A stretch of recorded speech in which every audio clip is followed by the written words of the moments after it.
Good evening. Today is March 21st, 2022, and this is the 89th episode of New Paradigms. I'm your host, Sargis Sangari. Before we begin our podcast today, I want to take this opportunity to wish everybody a blessed first day of spring, or a happy Nowruz to our Persian listeners throughout the world. Nowruz marks the beginning of spring and also is celebrated worldwide by various different ethnical groups within the Middle East, which is very much important to the fact that today my special guest, my honored guest, is my good friend, Michael Pregent. Mike is a senior fellow at the Hudson Institute. He is a senior Middle East analyst and a former adjunct professor at the College of International Security Affairs, a visiting fellow at the Institute for National Strategic Studies at the National Defense University.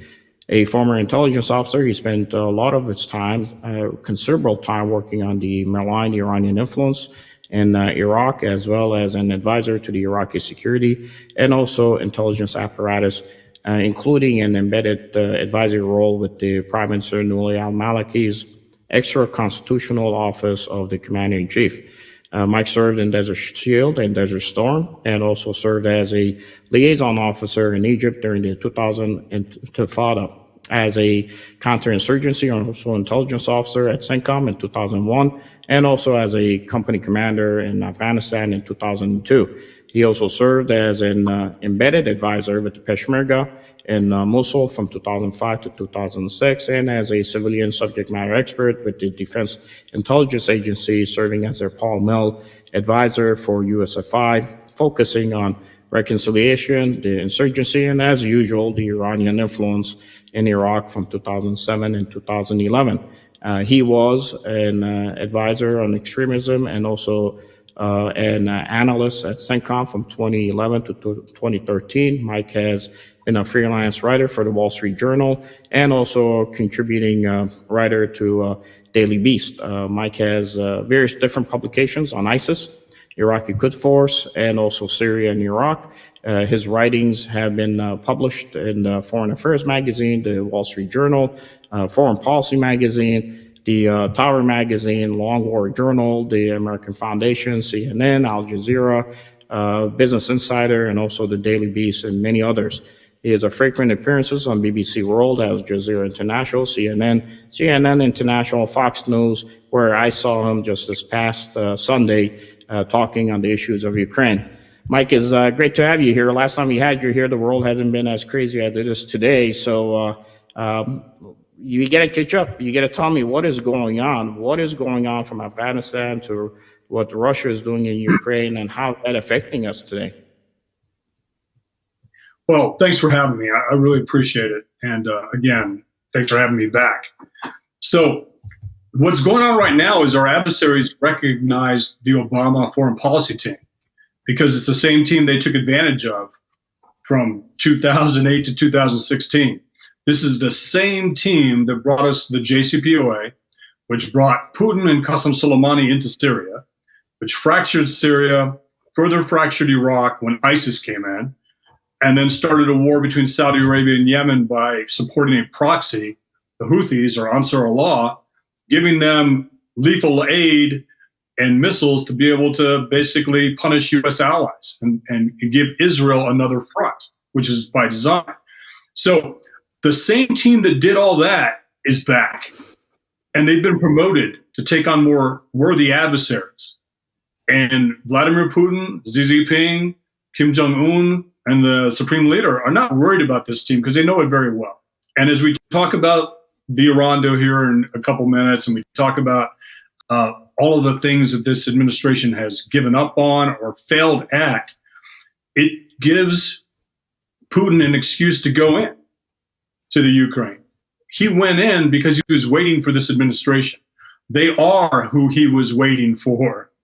And Xi Jinping is now weighing whether or not to go into Taiwan. So they're only, 2 years in now? And our adversaries, almost 2 years in, and our adversaries believe they have 2.5 years to get all they can. And we basically have told Putin in Ukraine that there are no red lines. Within the borders of Ukraine, you can do almost anything. He's already leveled Kharkiv, Kherson, this town called Suny. He's looking at Odessa. He's starting to shell Kyiv. And he's having battlefield failures, but his only success so far is punishing the Ukrainian population. And when Secretary Austin says he's appalled and surprised at the brutality of Putin in Ukraine, he shouldn't be, because it happened in Syria when Austin was at CENTCOM. It happened in Syria when Biden was the vice president. It's the same team that allowed Putin to do this with impunity in Syria, gave Putin a say in Libya, watched Putin and Turkey fracture Syria and then move into Libya. And it's the same team. So that's what's going on in the world. It started with Vienna talks. We gave Lavrov and the Chinese a front row seat to the failure of this administration. They watched them cede all the leverage from the maximum pressure campaign that Trump put in place. They literally sat there and watched the Americans cave to every demand Iran brought through Russian and Chinese intermediaries. We weren't even at the table to walk away. Russia and China were representing us at the table. So they got to see that. Then they saw Afghanistan, that complete debacle and failure in Afghanistan that cost 13 Americans their lives because this administration wanted to celebrate the end to a 20-year war on the anniversary of 9/11. And now with Ukraine, we basically have told Putin what we will not do. We will not stop you in Ukraine. And basically, as long as you don't attack a NATO ally, you have a green light to continue. The best thing that's happening in the Ukraine right now is Russia cannot continue. They cannot logistically support what they're doing. The U.S. and NATO are bringing weapons in, and hopefully that gives pause to the supreme leader. That gives pause to Ping as they see the world unite and start to sanction Russia for Putin's illegal. But right now, it hasn't happened. They still see advantage. The supreme leader sees advantage because this Biden administration is willing to do anything to secure the Iran deal. And Xi Jinping is watching, and nobody believes the United States when they make credible threats. No one believes this president and this president's foreign policy team when they make a credible threat of a quick and decisive response if so does something. We've seen watered-down responses. We've seen the Biden administration follow NATO, follow Europe after Zelensky mobilized NATO to put pressure on this president to do something. So that's what's going on right now. And all of our adversaries are watching, and they believe they have a green light to commit as much chaos as they want to for the next 2.5 years. And nothing from D.C. is telling them otherwise. No, it's a shame because you're right. In 2015, when I had just come back from Japan, I wrote the paper, New Power Relations, and it looked at when China, Wang Yi had proposed an idea as to what the United States role needs to be on the global stage in accordance to how China saw it. Susan Rice, instead of trying to counter it, actually tried to actualize it. And even today, the same team is out there, as you stated, and they're trying to do the same. And, Zelensky was here just a couple of days ago, or he wasn't here, but he spoke to our Congress. And he said, I want President Biden to be the president for peace. Biden turns around right away, insults Putin, which means I'm running away from my responsibilities as far as what Zelensky was asking for. And he says, close my airways in order to be able to support me. And then we give him drones to knock out tanks. The Ukrainians, basically what we're doing is giving them enough for them to bleed. And it makes no sense. And I don't think that the current administration has any foresight as to how to end this whole thing. I said recently in one of the interviews I had, I said, what would happen tomorrow if suddenly Zelensky is put in a position that he sits down and signs an agreement with Putin because he has no other choice? What are you going to do at that time, United States? Because you have put yourself in this position where you have been inactive to support him, and you have been going after Putin, hoping to really drive him to bleed as much as possible within Ukraine too, which is not going to help us when it comes to what we're doing, especially with the fact, I'm afraid to tell you, Mike, I think that the JCPOA may have already been agreed upon, given the fact that, the British just received their hostage, who was an NGO young lady who was there in Iran for 6 years. And as soon as she went back, under the Shah had bought tanks from the British. Of course, after he was deposed, money was not given and the tanks were not delivered to Iran to the tune of almost 400 million, maybe north of it. And it seems that that payoff has already made it. And my worry is that the Supreme Leader in his Nowruz message stated that the money that is going to be received or the support that is coming to us is going to be used for infrastructure development, basically telling the people you're not going to get any of that money, and I'm going to use it however I want when it comes to infrastructure, as we know here, to use it for my maligned influence within the region. Would like your thoughts as far as where we are today with that JCPOA. Do you think it's actually been signed already? I don't think it's been signed, excuse me, already. But I believe the administration is doing everything it can to get it signed. The only holdup right now is the Iranians want a guarantee that no future president tear up the deal. The new president can impose any sanctions on Iran. And they're demanding that, and the Biden administration is trying to find a way to that. And here's the biggest problem I have with this, is that the solution appears to be with Vladimir Putin. Not only is the administration giving Vladimir Putin a carve-out on sanctions with any business he does with Iran, they're also securing that $10 billion civilian nuclear plant project that Russia will build. But the talks are that Vladimir Putin will secure Iran's enriched uranium, which is illegally produced, that he would secure it as part of the deal and release it back to Iran if any future president threatened to sanction Iran or any future president threatened to walk out of the deal.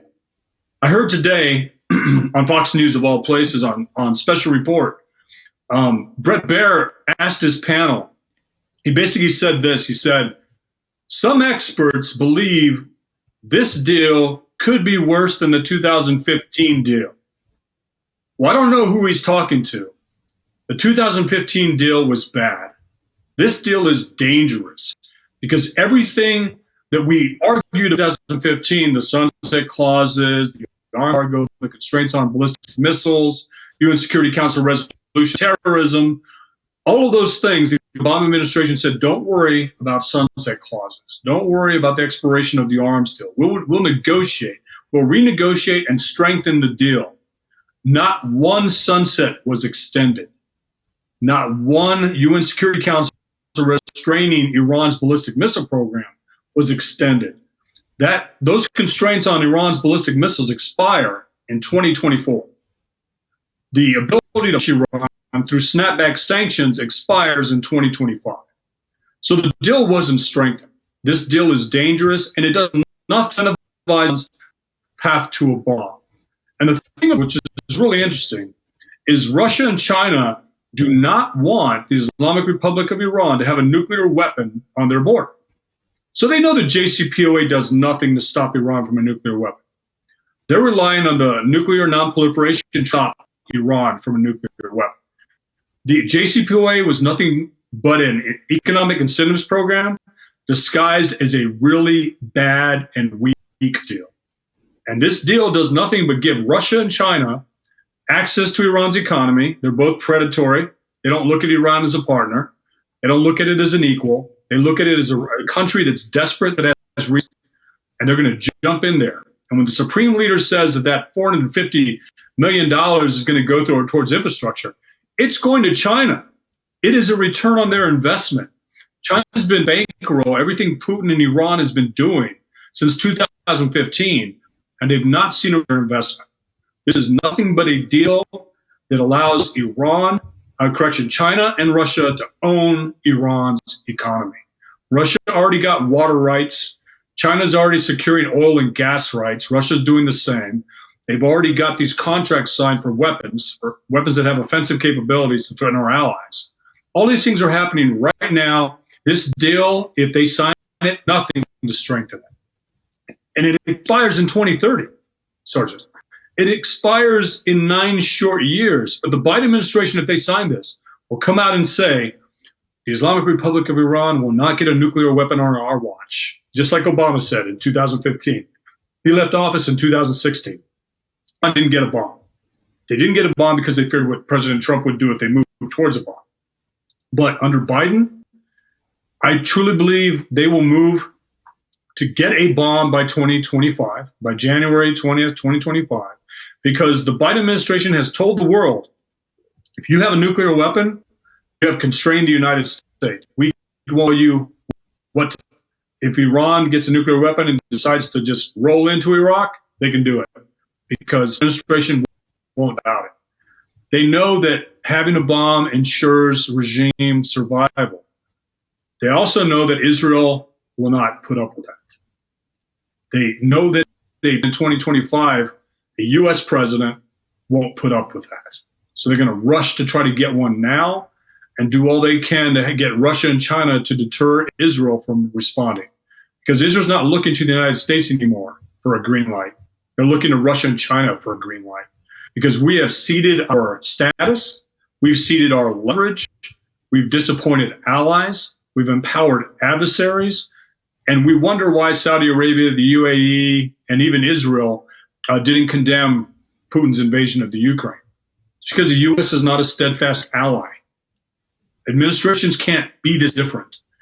We can't have one administration support Tehran and then another one not do it. It doesn't make any sense. We have no consistency, and our adversaries are taking advantage of that. No, look, you laid it out well. I mean, they can't trust anybody. Frankly, they do trust Israel. UAE and Saudi Arabia trust Israel because, they're part of that Abraham Accords initial signatorials. And amazing, within a year, look what happens. I mean, they don't even want to support the United States or even return the calls, given what the U.S. has done to itself and where it has put itself. I sometimes feel that there might be individuals within the administration that truly want to see Iran have a nuclear weapon to be a counter against Israel for whatever reason. I truly sometimes feel that that's what they're trying to do.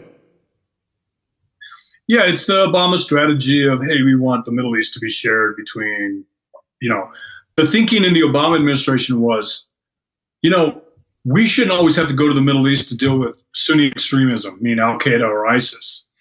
So who doesn't like Al-Qaeda and ISIS? And the administration back in the Obama-Biden years said, well, Iran doesn't. So let's empower Iran. They can supplant U.S., response to the Sunni jihadist groups, not knowing that Iran sheltered senior leaders from Al-Qaeda. Iran funded and provided lethal aid to Al-Qaeda when Zarqawi was in charge of Al-Qaeda in Iraq to kill Americans. Not understanding that the IRGC doesn't care if the group is Sunni or Shia as long as it kills Americans or attacks Israelis.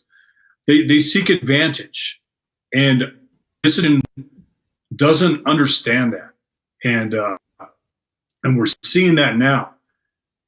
The Middle East, our allies are now tilting towards Russia and China. And I've always said this in panels. As we tilt out of the Middle East, Russia and China tilt in and entrench. And they're starting to entrench. Because our allies can't wait 2.5 years for a Republican president to correct course, if that's even what a Republican president will do in 2025. But Vladimir Putin and Xi Jinping are entrenching themselves. They will build it. They will sell it.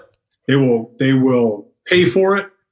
And our allies, when I visited Riyadh a couple years ago, it was going to sell them any offensive weapons.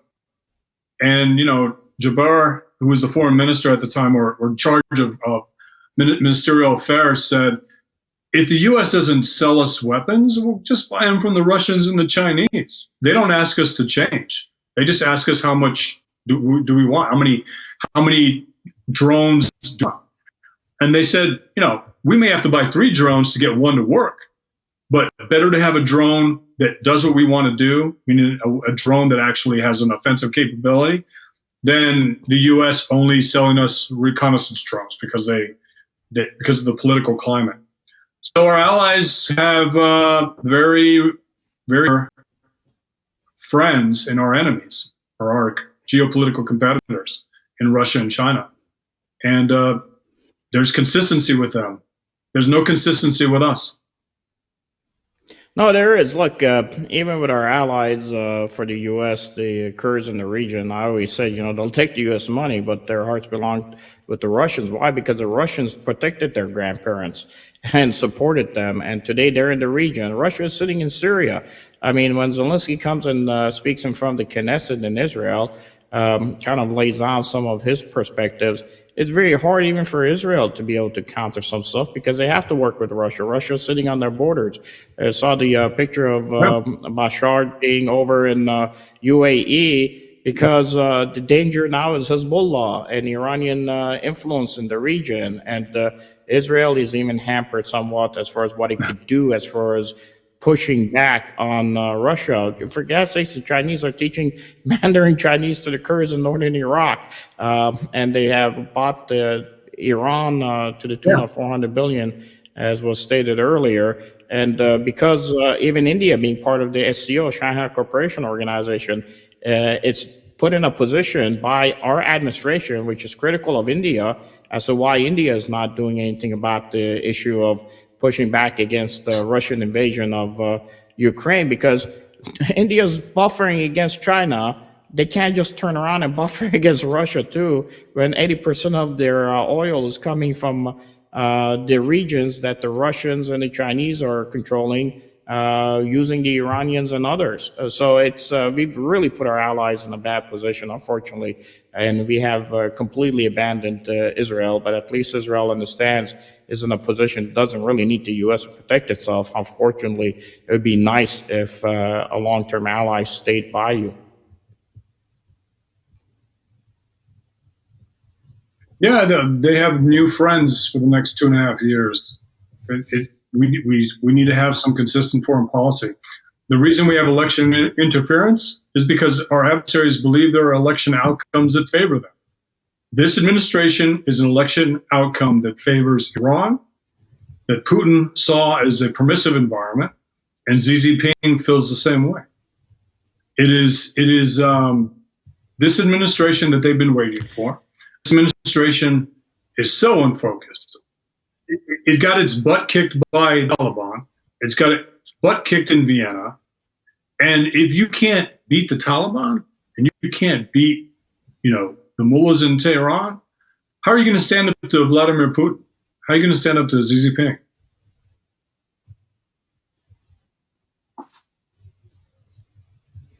No, they're not going to be able to. And, I mean, look, even in Iraq, we're losing our footprint there, too. You saw the missile strikes that were fired from Iran, from Tabriz, the home of the revolution, into northern Iraq. That was really a message because the Iraqi parliament, as you know, sat recently trying to go ahead and actually select a president and a prime minister. Al-Sadr really being the main player in Iraq. Those missiles were really sent to tell the Kurds that are from the Barzani clan do not get between the Shiite groups by Iran. And Iran was sending a message saying that we are going to crush anybody who's supposedly somehow either tied to United States or to Israel within the region. But I think it was more of flexing their muscles as to the fact that Iraq belongs to us. Unfortunately, I know that Al-Sadr is pushing his uncle's nephew to be the next guy, and I know that the Kurds are fighting between whether or not Khalid is going to be the individual who might take the presidency. But there's going to be a complete push again by Iran to ensure that it's able to solidify its protection and control over the Shia and also over the Kurds in Iraq, which means they basically have a footprint through Syria. And the fact that UAE is delivering a pretty pointed message to the Syrian president that just, we're more fearful of what Hezbollah is going to do in the region rather than what ISIS might be doing, tells you that we are in a bad position when it comes to U.S. having any influence. And I don't think U.S. has any influence anymore. I think we have, under Obama, the decision was made to leave but pull everybody else in. And I think right now it's hard for this administration to manage it.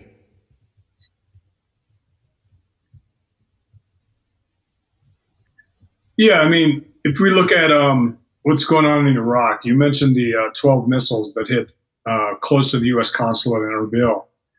The response was, well, they weren't targeting us. Nobody was killed. Nobody was injured. So we're not going to do anything about it. But it sent a message. It sent a message, acquiesce in Vienna or this continues. But it also, I believe, it's the same language that the United States will use if Putin accidentally fires missiles into Poland. And they'll say, well, it wasn't intentional. He wasn't trying to target NATO. Nobody was killed. Nobody was injured. Therefore, it doesn't trigger Article 5. This administration is so risk averse on using military force. And because they take it off the table right now, our adversaries just continue. Iran suffered no payback. The Islamic Republic of Iran, I know a lot of Iranians get upset when I say Iran, but the Islamic Republic of Iran suffered no consequences for those rocket strikes in Erbil. And when Iran threatens to invade Iraq to go after Mossad agents in the Kurdistan regional government territory, you didn't hear the Iraqi government condemn it. You know, I tweeted something out. I said, there's no reason for Iran to invade Iraq to establish a puppet government. They already have one. And the thing about Iraq is it doesn't matter who the prime minister is. It doesn't matter who the president is. It doesn't matter who the speaker of the house is. As long as Nouri al-Maliki has power, as long as Hadi al-Amri have power, Muqtada al-Sadr has no power. He continues to be pushed around by Tehran, told who to support. Remember, Muqtada al-Sadr said he was against Maliki in 2006, against Maliki in 2010, against Maliki in 2014, against Maliki in 2018. And each time Tehran said, no, Maliki is going to be part of whatever you put together or whatever he decides you're going to be a part of. So when Muqtada al-Sadr gets 76 seats, right? Everybody says, oh, this is great. He's going to form government and do what he wants. You need 165 seats to form government. And he has to form it with Nouri al-Maliki and Hadi al-Amri. So Fatah, the Banaa party, are back. They're still in power. They're still behind the scenes. And Iran's puppet government is still in place. And the United States empowered this, let it all happen. Each prime minister that Iran has been able to move towards this position, Brett McGurk and others have called our guy in Baghdad. Remember, it was Maliki that Brett McGurk said, Maliki's our guy in Baghdad. Then it was Abd al-Mehdi, our guy in Baghdad. Then it was Abadi, our guy in Baghdad. And now it's, the latest prime minister who he was an intelligence chief who went after ISIS. They somehow thought if he became prime minister, he would go after the Shia militias. And he hasn't. Anytime his special operators have arrested a militia member tied to the IRGC Quds Force, meaning either from Kitab Hezbollah or Asab al-Haq, he has had to release them. Muhammad al-Qadhimi, he hasn't been strong. He's been threatened. They droned his place in Baghdad, and there were no repercussions. Nobody was arrested. Nothing happened. So we have to stop believing that Muqtada al-Sadr is somehow different. When you either are who you are at his age, or you change. And he very strong things, and then he gets paid off. That's all he's ever wanted was a check. And I mean that. As an intelligence officer, we covered him from his beginnings. We tried to meet with him. We tried to help him out. We hid the fact from his followers. He was under house in Iran. He wouldn't study. He wouldn't study the religious doctrine and everything that he needed for Walayat al-Faqih in order to be, blessed as that guy that was going to take over Najaf someday. He's been a complete failure. I mean, the myth of Muqtada al-Sadr is better than the man. The myth, we hope he changes. I have friends in D.C. that still believe that he's the man. I said, tell me when he's going to change. He hasn't changed all of these years. He will continue to be moved towards Maliki and Hadi al-Amri. And what happened 10 days ago? He moved towards Maliki and Hadi al-Amri. So it doesn't matter if his nephew is president or whoever the prime minister is. Iran wants a weak Iraqi government. They control the Iraqi government through the Hashid al-Shabi, through the militias, through Nouri al-Maliki and Hadi al-Amri, and Ahmed Khalid. It doesn't matter if he's president. The Kurds may be upset about it, but back to your statement on Russia and China and Iraq. The American companies are being pushed out of northern Iraq, American gas and oil companies. And the Russians and the Chinese tell Baghdad to shut up anytime Baghdad tells them what they can and can't do. They don't listen to Baghdad. We're the only country that does. United States. We give Iran an equal vote. Not an equal vote, we give them more of a vote than we have. And we never say no to Baghdad. And it's embarrassing. And again, it's Brett McGurk again. Same people. And now Brett McGurk is going around Capitol Hill talking about the JCPOA and how great it is. It's anyone who looks at it, and a lot of people haven't, if you just look at it, you can stump Brett McGurk and say, when do the constraints on ballistic missiles expire? What are our capabilities to put snapback sanctions back in place? And he won't mention that we lose the capability to put snapback sanctions in place in 2025. He won't mention that ballistic missiles expire in 2024. And he won't tell you that we've strengthened anything in the deal. They just use this ridiculous line, Sargis, and you've heard this many times. Would you rather have a state sponsor of terror with a nuclear weapon or without one? Well, the JCPOA gives them one. That if we don't get back into this terrible deal and we actually say, we are going to watch you 24/7. If we see you move towards a bomb, there is a military option on the table to take out your nuclear facilities and your nuclear research areas and those areas that were carved out of the initial JCPOA.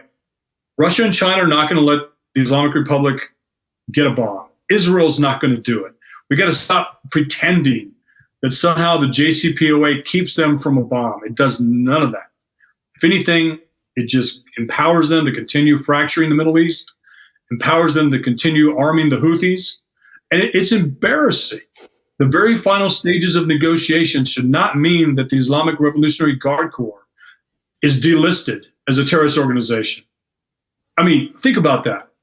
The same group that's getting ready to send 40,000 foreign fighters between Syria, Yemen, Iraq, Lebanon, to Russia to fight in Ukraine on Putin's behalf, this administration, as Putin in public, is courting him in private. And this terrorist organization, the IRGC, they are thinking about taking the foreign terrorist organization designation off of them. And that is a complete collapse in the U.S. position. It is embarrassing to our allies. It's dangerous to our allies. Embarrassing as a national security foreign policy expert that looks at Iran and what it's capable of doing, to think that there are Americans that believe that if a terrorist organization promises not to be a terrorist organization, that you can lift the designation. How has that worked with Ansar Allah? How has that worked with the Houthis? It hasn't.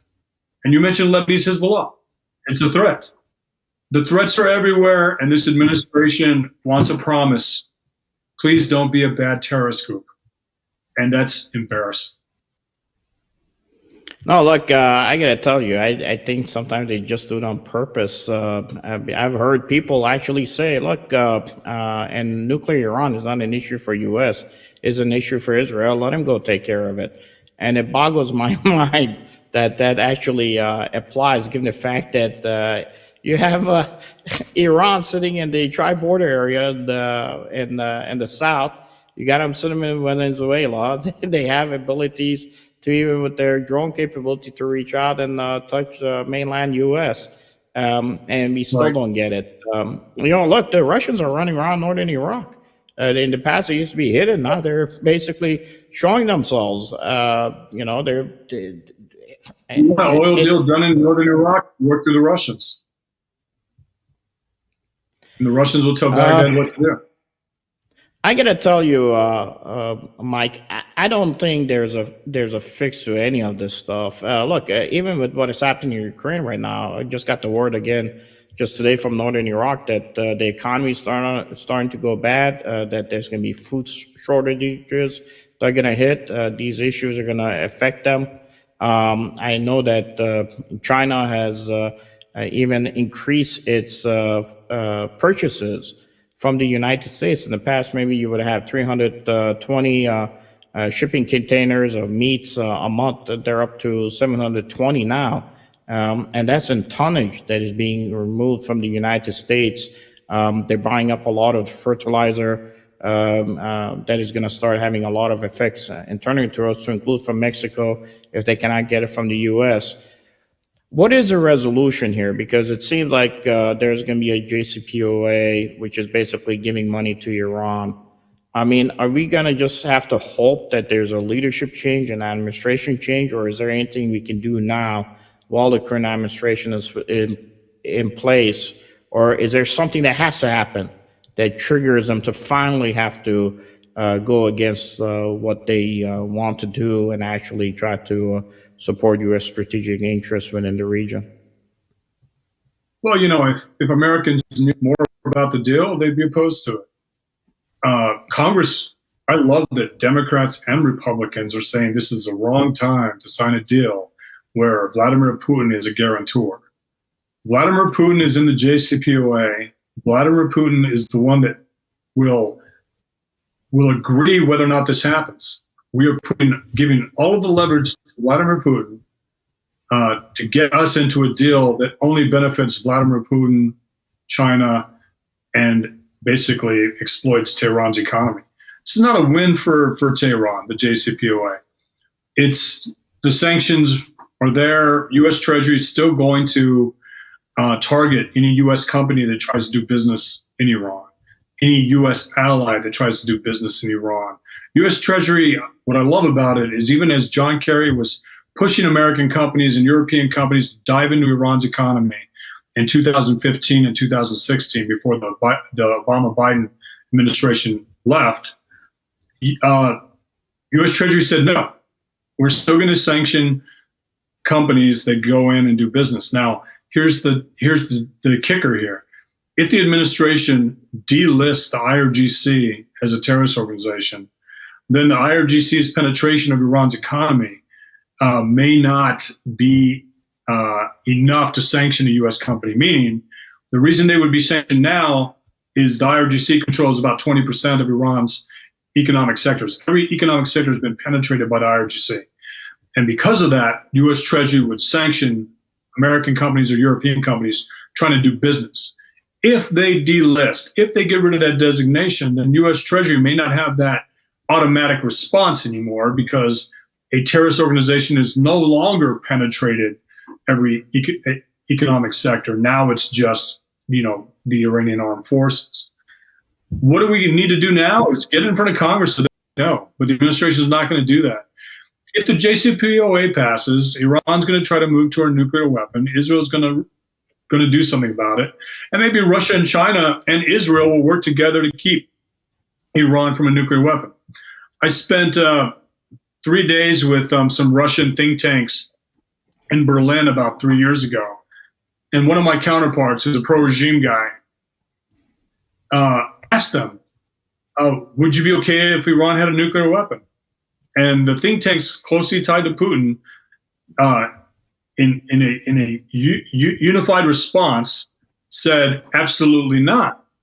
And it kind of made this pro-regime guy sit back a little bit. He goes, what do you mean? What would you do?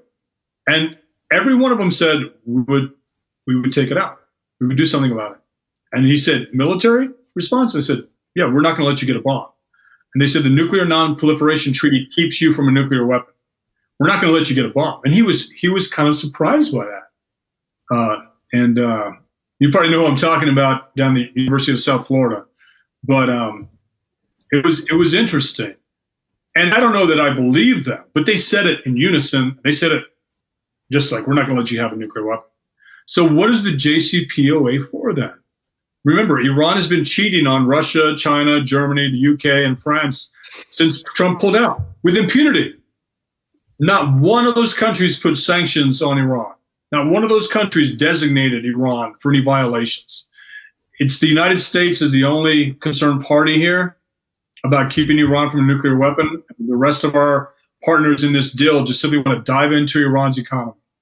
And, the entrepreneur in Iran, innovator, the Iranian who was able to build something that couldn't be bought because of sanctions, all of those skilled entrepreneurs and creative people are going to have that skill, basically not taken away, but supplanted by Chinese materials, Chinese merchandise, Chinese invasion of Iran's economy. That $400 billion over the next 18 years that's supposed to go into Tehran is for Beijing. It's not for Tehran. It just happens to be inside of Iran. And it's what happens when you're isolated because you're an unpopular regime. It's what happens when the only friends you have are the Russians and the Chinese. And it's what's happening to Putin now. His only friends are the Chinese and the Iranians and the North Koreans and the Venezuelans, every one of those countries you talked about. If those are your friends, that means there's something wrong with your leadership in your country. And the United States should be tilting towards our allies instead of tilting towards China and Iran and trying to work this deal with Putin behind the scenes. It's perplexing. It's like you said, are they doing it on purpose or are they just that naive? No, look, it's also hurting our allies in Asia. I mean, Japan and Korea need those resources in the Middle East to support themselves too. Once you got China there, and you got Russia back in again, that's it. They're beholden to those countries. They need the resources. They have no choice. Look at India, as I mentioned earlier. I mean, they can't just. You can't ask India to fight both China and Russia while you do nothing except for criticizing the Indian government for internal issues that you have no right to go after. I mean, it's absolutely ridiculous.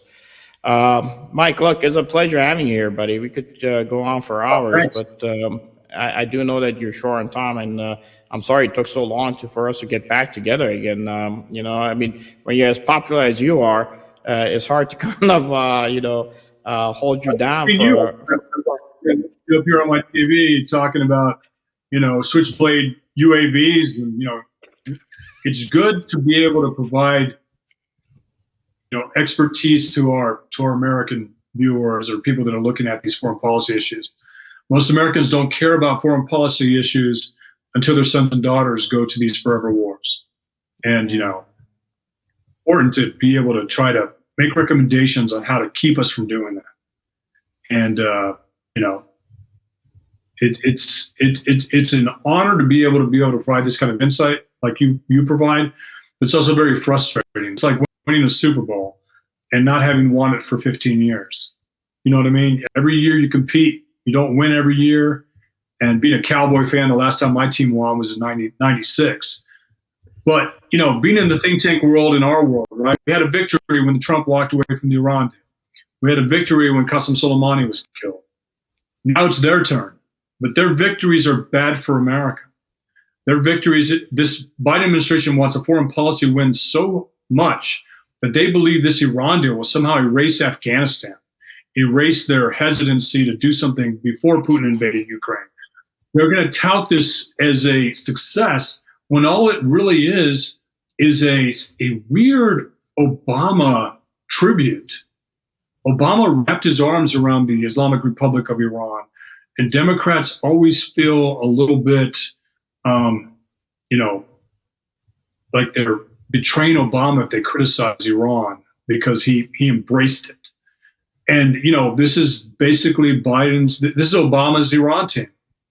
This is the same team that brought us to JCPOA that is failing everywhere. And they're failing to get this guy his legacy back. Remember, this is Obama's foreign policy achievement in the second term. In the first term, it was Obamacare, the Affordable Care Act. Yeah. And the second term was JCPOA. And both were very unpopular and couldn't have passed the Senate, couldn't get congressional support. They were done by executive order. They were done by fiat, and they collapsed. We need to get back to, you said, what can we do? We need to get back to treaties. We need to get back to where 66 senators say the JCPOA is good to go because it keeps Iran from a nuclear weapon. There are no sunset clauses. It imposes American and the international community's strength to oversee these things. It keeps American inspectors in Iran to be able to see these at any time they want to. And it can reignite an economy. It can get the UN in there to get free and fair elections. But we all know, unless there's regime change in Tehran, it continues. But regime change always happens with music. The artist will always forecast regime collapse. No, they do. And that's a wonderful last comment to finish up on. No, look, Mike, you've been a blessing. You're a premier expert on Iraq and Iran here in the United States, from my perspective. And tell us a little bit about what you're going to be doing in the near future, so at least we can get our audiences to start following you. I'm writing a book right now. I'm on deadline. I've already turned it in, but the book is on the permissive environment of the Biden administration, but I can't keep up with the failures. So I'm trying to forecast what the world's going to look like in June, and I can't keep up because every day they screw something else up. So I'm doing that. I'm also, like many Americans, thinking like, should I just bartend somewhere, teach scuba diving lessons in some island somewhere, just get away from Miami. Yeah.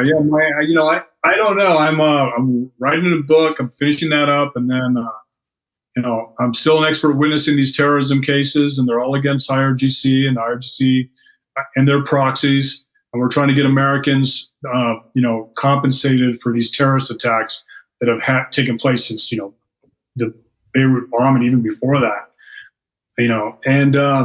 But I tell you what, sometimes you just want to get away from all of it, right? And play guitar and get away. You do, but the problem is they always pull you back in. So I mean, if I'm not in Kenya, I'm in Afghanistan, or we're dealing with we got 12,000 to 14,000 Syrians in Ukraine. We're trying to get out. So trust me, we're stuck. We're stuck all the time. We try to do the noble work, right? I got away from all of this, and then ISIS rolled into northern Iraq, and it sucked me right back in. And I love this ability to be able to talk, to be able to be asked, what is my assessment on where we're going? What are my recommendations? So that is an honor, but, my book is about how DC works and how it doesn't work. And it's about forever wars. It's about the experts. It's about the Cassandras. I'm a Cassandra, you're a Cassandra. We warn about things. And cheerleaders, the people that say, oh, everything's great, look the other way, ignore what's going on. And then the cautious, spineless decision makers that don't do the right thing. They know we're right, Sargis, but they hope the cheerleaders are right. And they act that way. And that's what the book's for Americans who have sons and daughters in the military. It's not for DC. It's not for my peers. It's not for the think tank community or anybody here. It is to tell everyone else how ineffective DC is, and how anytime you hear a politician say it's complicated or it's a very complex problem, that's code word for we're not going to do anything about it. Yeah, it's unfortunate, but it's a reality of it. I gave my shot for a run a year ago or so. 107,880 votes with 50,000 being contributed, with $43,000 in the coffer. So we may have to take a look at it again. People say, why did you run? I said, I had no choice. I took a look around. I'm like, well, I might as well be at the table to make the decisions. This thing's falling apart pretty quick, and look where we are today. So who knows? Maybe next year we'll give it another shot. But right now we got to get some stuff fixed. But Mike, God bless you, man. I want to, autograph copy when I'm back up in DC again. We'll sit together, and when you're in Chicago here, we'll definitely grab some drinks.